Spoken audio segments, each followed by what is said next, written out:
মুভির শুরুতে আমরা এই মুভির প্রধান চরিত্র অর্জুনকে দেখতে পাই। অর্জুন একটা থানায় এসেছে এবং সেখানে গিয়ে সে একটা পুরনো কেসের ফাইল দেখতে চায়। তখন সেখানকার একজন পুলিশ অফিসার বলে, আপনি কে, আপনার পরিচয় কি, আর আপনি চাইলে বা কেন আমি আপনাকে ফাইল দেব, এটা আমাদের আইন নেই। এছাড়াও আমাদের এসআই স্যার এখন বাইরে আছেন, উনি এলে আপনি তার সাথে কথা বলে নেবেন।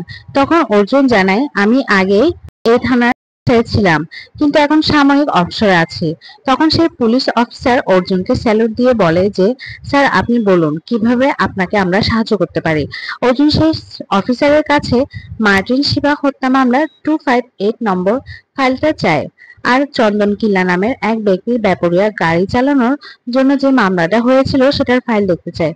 এবার সে পুলিশ অফিসার তাকে বলে যে, স্যার আপনি একটু বসুন, আমরা খুঁজে দিচ্ছি। এরপর দুজন পুলিশ অফিসার একে অপরকে বলতে থাকে যে তিনি নিশ্চয় কোনো না কোনো অপরাধ করেছিলেন, তা না হলে তাকে সাসপেন্ড করে সাময়িক অবসরে কেন পাঠানো হবে।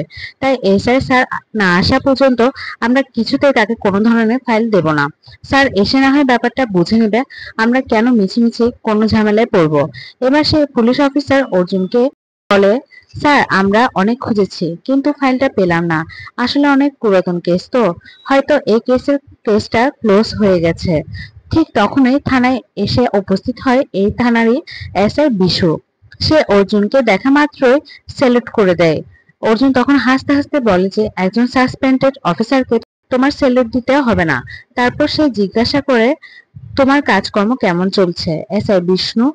আজ থেকে 3 বছর আগে তখন সে এই থানার এসআই ছিলেন। এরপর তারা দুজনে গল্প করতে করতে থানার বাইরে বের হয়। তখন অর্জুনের চোখে পড়ে বিশুর সে বাইকের দিকে, যেটা আজ থেকে 3 বছর আগে অর্জুন নিজে চালাতো। এরপর সিন কাট হয়ে অতীতে চলে যায়। তখন 3 বছর আগের এক সন্ধ্যায় অর্জুন কনস্টেবল বীরুকে নিয়ে রাস্তার পাশে এক জমিতে একটা রক্তমাখা একটা স্ক্রু ড্রাইভার দিয়ে লাগানোর চেষ্টা করছিল। সেই সময় ওই রাস্তা দিয়ে ট্যাক্সি চালক মোরালি সেদিকে যাচ্ছিল। সে অর্জুনকে দেখে গাড়ি থামিয়ে জিজ্ঞাসা করে যে, স্যার আপনার কি কোনো সমস্যা হয়েছে, মাঝপথে গাড়ি দাঁড় করিয়ে রেখেছেন কেন? অর্জুন বলে, না তেমন কিছু না, হঠাৎ গাড়ির স্টার্টটা বন্ধ হয়ে গিয়েছিল। তারপর মুরালি একটা মাছ কিনে অর্জুনের দিকে এগিয়ে দিয়ে বলে যে, স্যার এটা আমাদের পুকুরের মাছ, আপনার জন্য নিয়ে যাচ্ছিলাম। তখন অর্জুন বিরক্ত হয়ে বলে যে, না না এসব লাগবে না, তুমি এখন যাও, আমার অনেক কাজ আছে। এর পরের দৃশ্যে আমরা দেখতে পাই আদিত্য নামের এক পুলিশ অফিসার স্থানীয় মদের দোকানদারের সাথে কথা বলছে, আর সে দোকানদারকে জিজ্ঞেস করছে যে, মুরলী গতকাল তোর দোকানে মদ খেতে এসেছিল কিনা।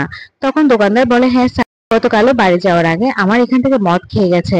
কিন্তু আদিত্য বলে যে, না তুই ভুল জানিস, গতকাল মুরালি এখান থেকে মদ খাওয়ার পর সরাসরি মার্টিন শিবার বাসায় যায় আর তাকে খুন করে। তবে দোকানদার বলে, না না স্যার, আমি এত বড় অধর্মের কাজ করতে পারবো না, কারণ মুরলী একজন ভালো মানুষ আর আমি কোনোভাবে তার নামে মিথ্যা বলতে পারবো না। মুরলীর একমাত্র সম্বল তার বোন, আর কিছুদিন বাদে তার বোনের বিয়ে হবে, তাই মুরলীর কিছু হলে তার বোনটা একা হয়ে যাবে।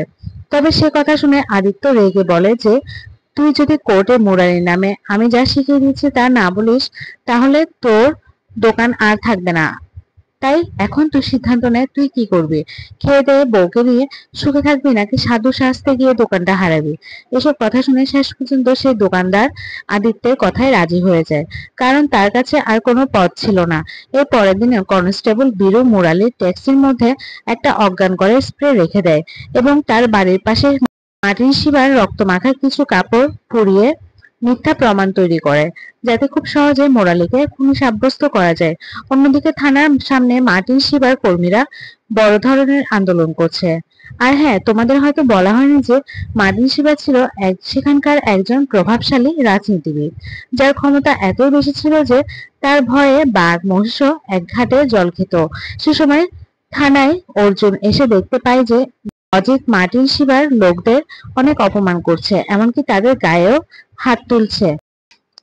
যাওয়ার সময় তারা তাকে আলটিমেটাম দেয়, যদি 2 দিনের মধ্যে অপরাধীদের ধরতে না পারে তবে তারা তাদের চাকরি কেড়ে নেবে। এই ডিএসপি অজিত কিন্তু ছিল অর্জুনেরই বড় ভাই। ভাইয়ের এমন অপমান অর্জুন একদমই মেনে নিতে পারছিল না, তাই সে রেগে গিয়ে মার্টিন শিবার লোকদেরকে বেধড়ক মারে এবং তাদেরকে বলে, যদি আর কখনো তার ভাইয়ের বিন্দুমাত্র অপমান হয় তাহলে সে কাউকে ছেড়ে দেবে না। সেদিন রাতে ডিএসপি অজিতের মেয়ের জন্মদিন ছিল। সে জন্মদিনে অর্জুনও উপস্থিত ছিল। হঠাৎ সেখানে কিছু পুলিশ অফিসার আসে এবং ডিএসপি অজিত তাদের ভিতরে নিয়ে যায়। তখন অফিসাররা বলে যে স্যার, আমাদের চার্জশিট রেডি হয়েছে। আমরা মার্টিন শিবা হত্যা মামলার মূল আসামি মুরালির বিরুদ্ধে প্রমাণ পেয়েছি। এখন সেখানকার একজন কনস্টেবল অজিতকে চার্জশিটটা পড়ে শোনায়। সেখানে লেখা ছিল যে ট্যাক্সি চালক মুরালি 13 তারিখে রাত 1টার দিকে দোকানে মদ খাওয়ার পর দোকানদারকে বলে যে ওই বেটা মার্টিনের কাছে আমি 70,000 টাকা পাই, কিন্তু ও কিছুতেই আমার টাকা দিচ্ছিল না। অন্যদিকে ওই টাকার জন্য আমি আমার বোনের বিয়েও দিতে পারছি না। বিয়েতে যদি কালকের মধ্যে 50,000 টাকা পণ দিতে না পারি, তাহলে ওরা সম্পর্ক ভেঙে দেবে বলেছে। তাই আজ মার্টিনের সাথে আমার এক দফা রফা অবশ্যই হবে। আর যদি ওই টাকাটা না দেয়, তাহলে আমি ওকে মেরে ফেলবো। এরপর ট্যাক্সি চালক মুরালি সরাসরি মার্টিনের বাসায় যায়। সেখানে মার্টিনের সঙ্গে তার ঝগড়া হয়। সে রেগে একটা স্ক্রু ড্রাইভার দিয়ে মার্টিনকে মেরে ফেলে। এরপর মার্টিনের লাশ বাড়ির উঠোনে পুঁতে ফেলে। তারপর স্ক্রু ড্রাইভারটি রাস্তার পাশে লুকিয়ে রাখে আর মার্টিনের রক্তমাখা পোশাকগুলো বাড়িতে নিয়ে এসে আগুন জ্বালিয়ে দেয়। ফলে আলামত হিসেবে সেই রক্তমাখা স্ক্রু ড্রাইভার আর পোড়ানো রক্তমাখা পোশাকের অংশবিশেষ উদ্ধার করা হয়েছে। অর্জুন তখন প্রতিবাদ করে বলে যে আমি মুরালিকে অনেকদিন ধরে চিনি। ও এমন কাজ কখনোই করতে পারে না। সে একজন ভালো মানুষ। কোনো মানুষকে খুন করা তার পক্ষে একেবারেই অসম্ভব। কিন্তু সেখানকার সবাই, এমনকি অর্জুনের ভাই অজিতও তার প্রতিবাদ করে বলে যে যেখানে সব সাক্ষ্য প্রমাণ মুরালির বিরুদ্ধে যাচ্ছে, সেখানে তুমি কিভাবে ওর পক্ষ নিতে পারো? এসব কথা শুনে অর্জুন বুঝতে পারে যে মুরালিকে হয়তো এখানে ফাঁসানো হচ্ছে। তাই সে সেখান থেকে রাগ করে চলে যায়। এরপর সবাই চলে গেলে অজিত অর্জুনকে তার রুমে রাখে। অর্জুন তখন বলে, ভাইয়া, আমি তোমাকে অনেক সম্মান করি। আমি তোমাকে দেখে ছোট থেকে একজন আদর্শ পুলিশ হতে চেয়েছিলাম। আমি আগেও জানতাম আমার ভাই সারা জীবন সততার সঙ্গে ডিউটি পালন করে, কিন্তু আমি ভুল ছিলাম। আজ আমার ভুল ভেঙে গেল। তুমি কিভাবে একজন নিরপরাধ মানুষকে দোষী সাব্যস্ত করতে পারো? অজিত তখন কিছুক্ষণ ভেবে বলে, তোমাকে তাহলে একটা গল্প বলি। আজ থেকে অনেক বছর আগে আমি সবেমাত্র চাকরিতে জয়েন করেছি।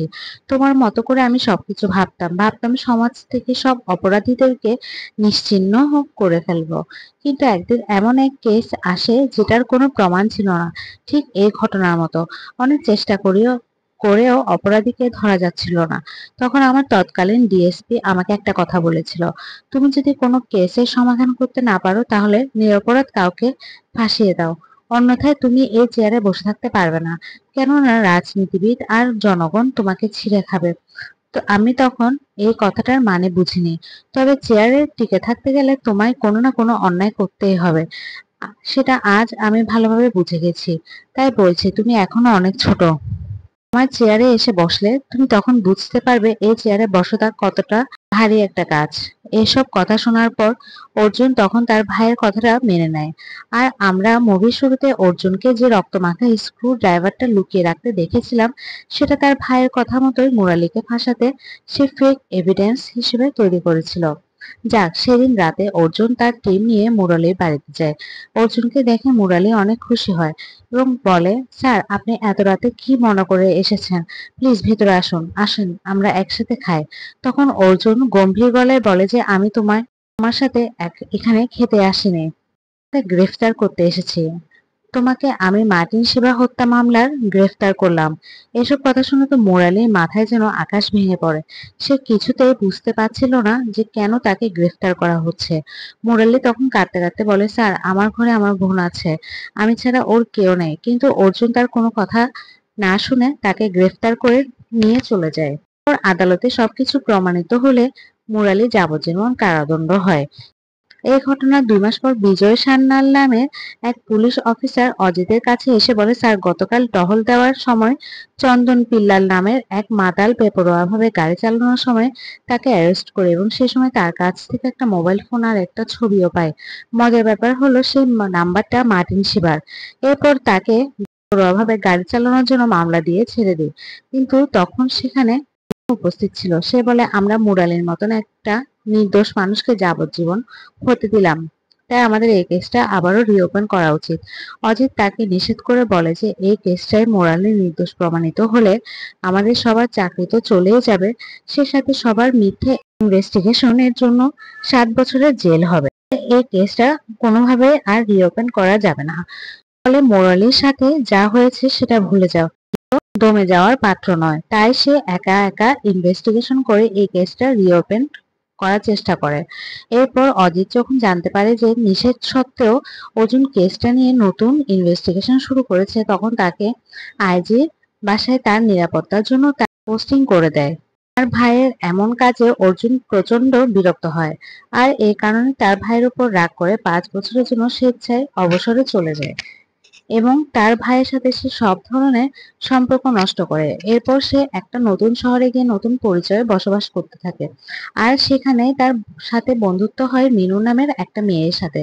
তাদের এই বন্ধুত্ব একসময় ভালোবাসায় পরিণত হয়, আর এরপরে তারা দুজন দুজনকে ভালোবেসে ফেলে। একদিন অর্জুনের ভাতিজি অর্থাৎ অজিতের মেয়ে তাকে ফোন দিয়ে বলে, আঙ্কেল আমার বিয়ে ঠিক হয়েছে, এখন বাবার সাথে তোমার যতই ঝামেলা থাকুক আমার বিয়েতে তোমাকে কিন্তু আসতেই হবে। এসব কথা শুনে অর্জুন তার ভাতিজির কথা আর ফেলতে পারে না, তাই সে তাকে কথা দেয় যে হ্যাঁ, তার বিয়েতে অবশ্যই সে আসছে।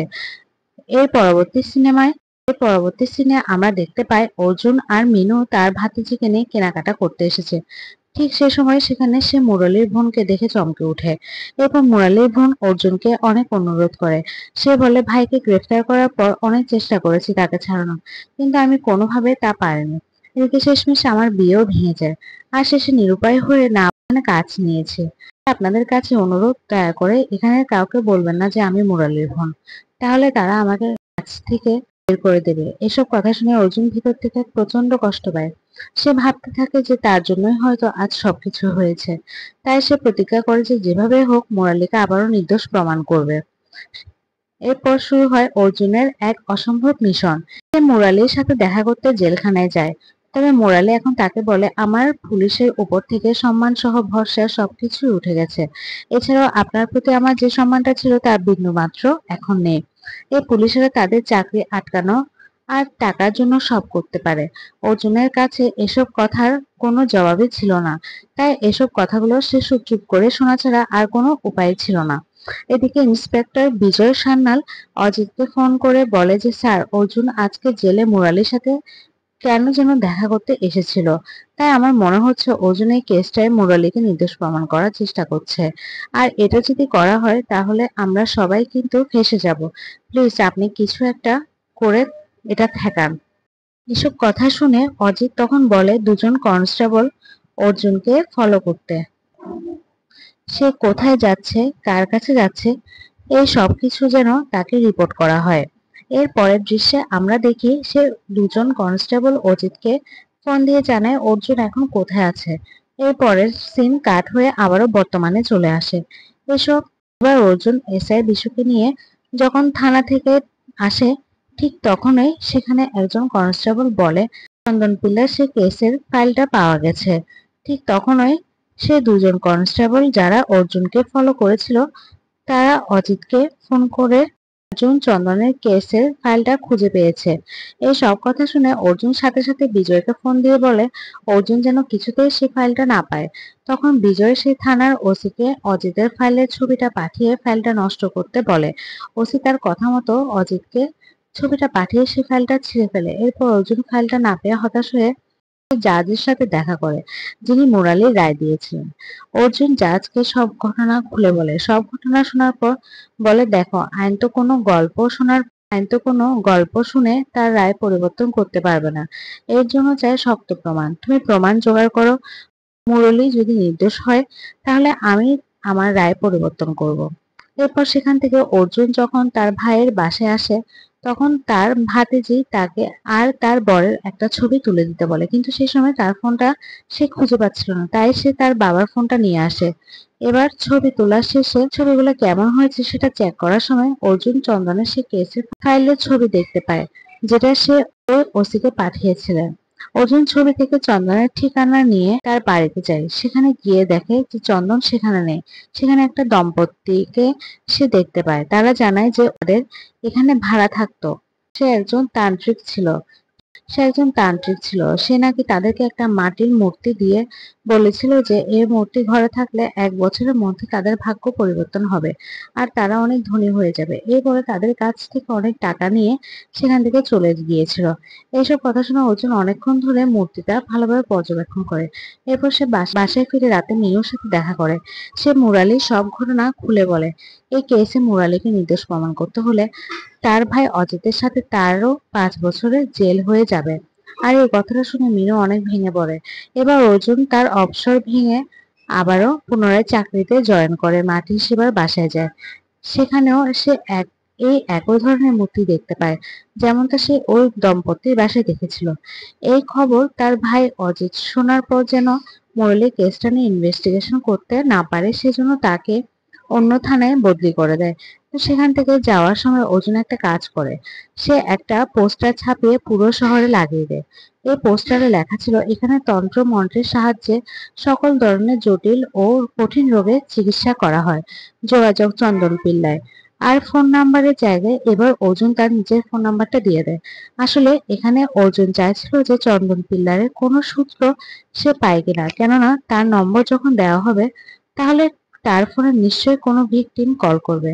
ঠিক সেভাবে অর্জুনের নতুন থানায় একজন মহিলা একটা অভিযোগ নিয়ে আসে। তিনি বলে যে একজন প্রতারক তাকে বিয়ের কথা বলে প্রথমে 50,000 টাকা নেয়। এরপর অর্জুনকে সে একটা বাড়ির ছবি দেখায় এবং সেই মহিলা এবার বলে যে এ বাড়ি করার কথা বলে 2 লাখ টাকা তার কাছ থেকে হাতিয়ে নেয়। তবে টাকা পাওয়ার পর সেই প্রতারক তার সাথে যোগাযোগ বন্ধ করে দিয়েছিল। এমন সময় সাজিদ নামে এক লোক অর্জুনের নাম্বারে ফোন দিয়ে অকথ্য ভাষায় গালাগালি শুরু করে। সে বলতে থাকে, শালার ভণ্ড, তুই আবার মানুষ ঠকানোর ব্যবসা শুরু করেছিস।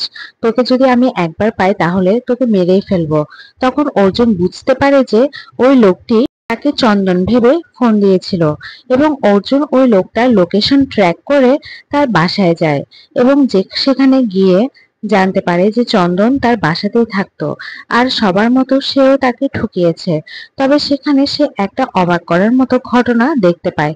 চন্দন যে রুমে থাকতো তার পাশের বাড়িটাই ছিল মার্টিনের বাড়ি। তখন অর্জুন সাজিদকে জিজ্ঞেস করে যে চন্দনের সাথে কি মার্টিনের পরিচয় ছিল। তখন সাজিদ জানায় যে মার্টিনের কোনো সন্তান হতো না, তাই সে চন্দনের চিকিৎসা নিচ্ছিল। এইসব কথা শুনে অর্জুনের তখন আর বুঝতে বাকি থাকে না যে এই ভণ্ড পিল্লাই আসল অপরাধী। চন্দন নামের যত অপরাধীর অভিযোগ আছে তাদের একটা তালিকা বের করে আর সেখান থেকে চন্দন পিল্লা নামের একজন অপরাধী সবচেয়ে বেশি প্রতারণার মামলায় দেখে। সে নিশ্চিত হয় যে এটাই সে চন্দন পিল্লায়। এরপর অর্জুন সে চন্দনের বাসায় গিয়ে দেখে যে চন্দন তার পরিবারকে নিয়ে বিদেশ যাওয়ার জন্য বের হচ্ছে। তবে সে অর্জুনকে বলে যে স্যার, আমি একজন নিরপরাধ। কেউ একজন আমার নাম ব্যবহার করে এই পুরো অপরাধগুলো করে বেড়াচ্ছে আর এই ধরনের হয়রানির জন্য সে অতিষ্ঠ হয়ে এই দেশ ছেড়ে যেতে চাইছিল।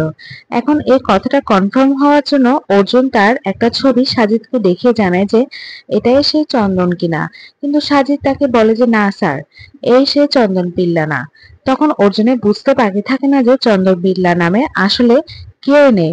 তখন তার সেই মহিলার কথা মনে পড়ে যে থানায় এসে তার কাছে প্রতারণার মামলা করেছিল। অর্জুন সেই মহিলার কাছ থেকে সে প্রতারকের নাম্বার ট্র্যাক করে তার সাথে দেখা করে। সে জানায় তার নাম অমিত। আর এখানে আরেকটা বিষয় হচ্ছে এই নাম্বারটা তার নিজেরই না। শ্রীকান্ত নামের একজন সরকারি কর্মকর্তা তাকে চাকরি দেওয়ার নাম করে প্রায় 3 লক্ষ টাকা নিয়ে নেয় এবং তার সাথে যোগাযোগের জন্য তাকে এই নাম্বারটা দিয়েছিল। ঠিক সেই সময় অর্জুন বুঝতে যে মার্টিন শিবা হত্যা মামলার পিছনে বিশাল বড় কোনো হাত আছে। এরপর তারা সে সরকারি কর্মকর্তার সাথে দেখা করতে গেলে সেখানে গিয়ে জানতে পারে আরেক কাহিনী। সেই কাহিনীটা হচ্ছে এক আসলে একজন ফ্রড তার নাম ব্যবহার করে মানুষকে চাকরি দেওয়ার নাম করে তাদের কাছ থেকে টাকা হাতিয়ে নিচ্ছিল। এখন সবাই তার কাছে এসে অভিযোগ জানালে সে প্রতারককে ধরার জন্য তাদের থেকে নাম্বার নিয়ে ফোন দিয়ে সেও চাকরির কথা বলে। সে প্রতারক শ্রীকান্তের কাছে 3 লাখ টাকার ঘুষের দাবি করে এবং সে দিতে রাজি হলে তাকে একটা হাইওয়ের পাশে বনের মধ্যে দেখা করতে বলে। কিন্তু সেখানে গেলে সে প্রতারক তার মুখে অজ্ঞান করার স্প্রে ছিটিয়ে দেয় এবং তাকে বেধড়ক মেরে তার কাছ থেকে টাকা নিয়ে সেখান থেকে পালিয়ে যায়। এবার অর্জুন তখন সে প্রতারক দেখতে কেমন ছিল সেটা জিজ্ঞেস করলে শ্রীকান্ত বলে সে অনেক লম্বা আর ফর্সা, আর তার হাতে ছুরি দিয়ে কাটার একটা বড় ধরনের দাগ ছিল।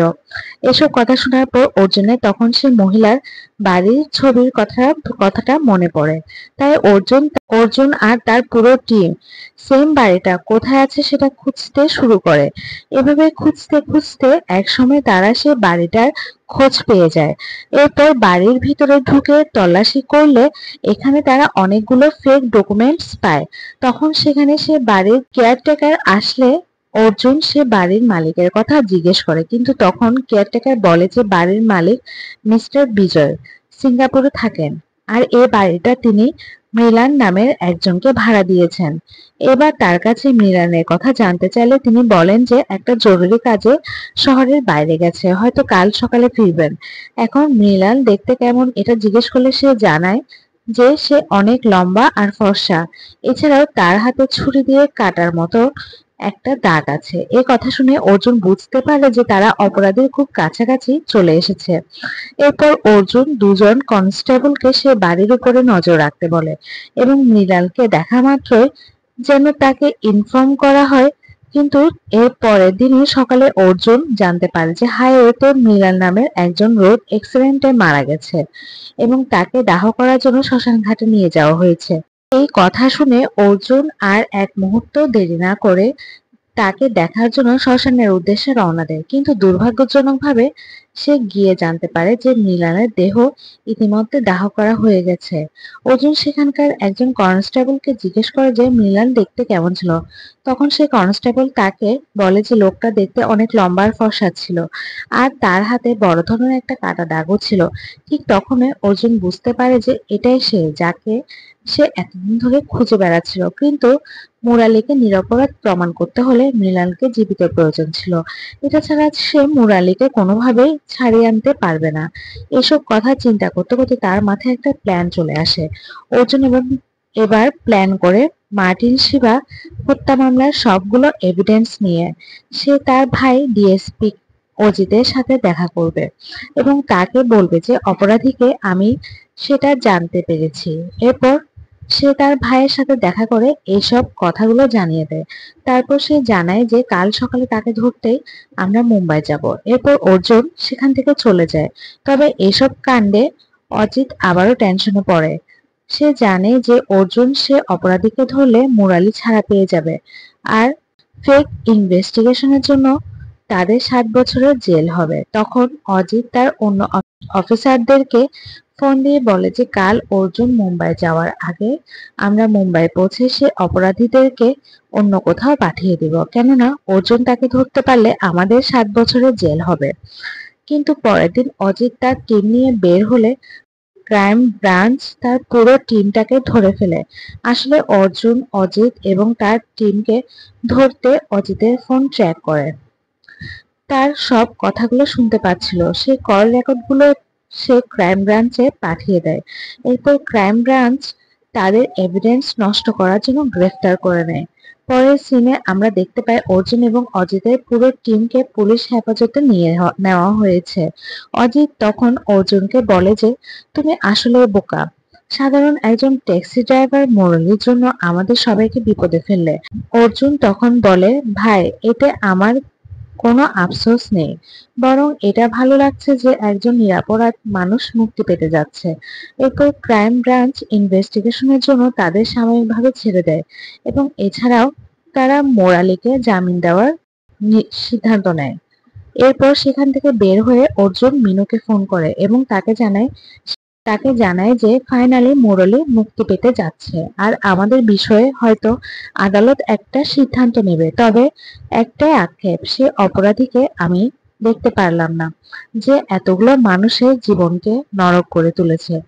এরপর সেই গাড়িতে একটা চিঠি দেখতে পায়, যেখানে লেখা ছিল, তুমি এত সহজে আমাকে ধরতে পারবে না। আমাকে ধরতে হলে তোমাকে আরো 7 বার জন্ম নিতে হবে। আসলে এই চিঠিটা পাঠিয়েছিল সে মিলান। তখন অর্জুন মনে মনে হাসতে থাকে, কারণ এই চিঠিটা লেখার আগ পর্যন্ত সে জানতো না যে এভাবে গাড়ি অ্যাক্সিডেন্টে তার মৃত্যু হবে। ঠিক এমন একটা সিনের মধ্য দিয়ে এই মুভিটা এখানে শেষ হয়।